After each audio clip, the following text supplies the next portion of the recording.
Pag yung attention mo, dinala mo sa negative, ang mararamdaman mo, negative. Ang energy mo, negative, and guess what? You are spending time in that direction. O, pagpasok mo ng buffet, ano una? Di ba tinapay? Tapos ang attractive tingnan. Bakit? Para yun ang una mong damputin. Dahil yun ang nakakabusog. All attention is there. Time. Lahat nandun. Lalaki ka. Bibigyan ka ng demonyo nang sisira ng attention mo. Yari ka ngayon. Now, lahat ng focus mo, nandun na. Time mo, nandun na. Energy mo, nandun na. Wala na sa negosyo. Ngayon, mahalaga yung time mo. Let's just say nakapatong dito yung mahalagang time. And I'm not paying attention. Iniwan ko siya dyan. Mawawala, hindi. Exactly my point. Ang daming time mo yung nawawala dahil sa attention mo. Dahil hindi ka nakafocus sa mga tamang bagay.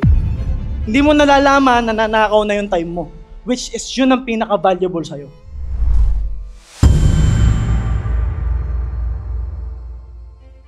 So ngayon, ano yung wealthy? Ang wealthy po, yung hindi nauubusan ng pera. Paano yon? Tuturo namin sa inyo pag may pera na kayo. Sir, sabi mo, paano magiging milyon? Ano ba ginawa mo? Ito na, bigyan ko kayo ng idea. Skills to. Pay attention. Ito mahalaga to. Especially mga lalaki, ha? Basta, kilala nyo na kayo, ha? 3 asset bilang lalaki yung mahalaga sa'yo. Sulat ko dito. Para willed vibes. At maintindihan yung mahalaga to. Mahalaga yung time mo, energy mo, saka attention mo.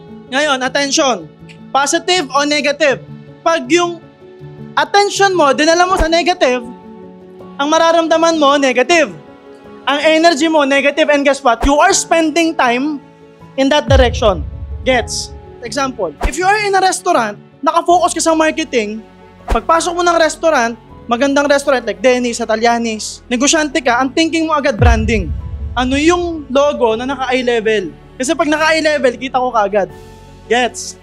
Tapos, pasok ka ng, sino dito nakapasok na ng buffet? Pagpasok mo ng buffet, ano una? Di ba tinapay? Tapos ang attractive tingnan. Tapos kitang-kita mo agad. Tapos ang daming butter. Tapos nandun yung mga matatamis na ang ganda. Bakit? Para yun ang una mong damputin. Dahil yun ang nakakabusog. Pero kung ang attention mo, nasa babae, wala sa buffet, wala sa strategy, wala sa restaurant, mapipick up mo ba yung strategy ng restaurant? Will you understand the patterns? Will you see the marketing in place? Because wherever I go, I'm looking at people. Ano behavior ng manager? Ayun yung manager. Nagsisenyasa na sila. Ang galing, ang bilis nila. Nanonotice natin yun, di ba? May mga waiter sa'yo nakaabang.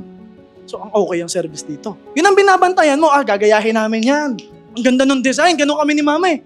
Picturean mo nga yun. Ganda nung ano nun. Nakaihi kami ni mama sa magandang coffee shop. MJ, umihi ka dali. Basta ihi ka. Pagdating ko, Ma! Ganon ang CR sa resort. Pag nag-hotel kami, ganon. Ganito yung tiles na maganda. Because we are focused on the business. Attention.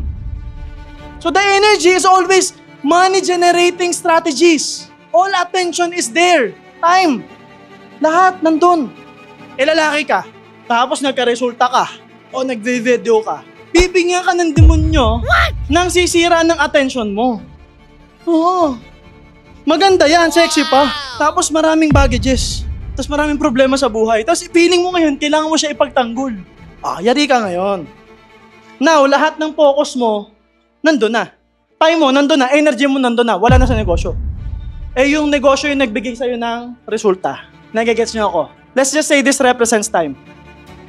Is this a valuable watch? Let's just say this represents time. Okay? Is time valuable? Okay, this is called Rolex Daytona Pikachu. It's Pikachu, no? It's 18 karat gold Daytona. Ngayon, mahalaga yung time mo. Let's just say nakapatong dito yung mahalagang time. And I'm not paying attention.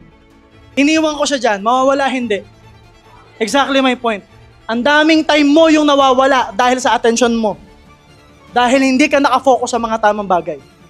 Hindi mo nalalaman na nanakaw na yung time mo. Which is yun ang pinaka-valuable sa'yo. You with me?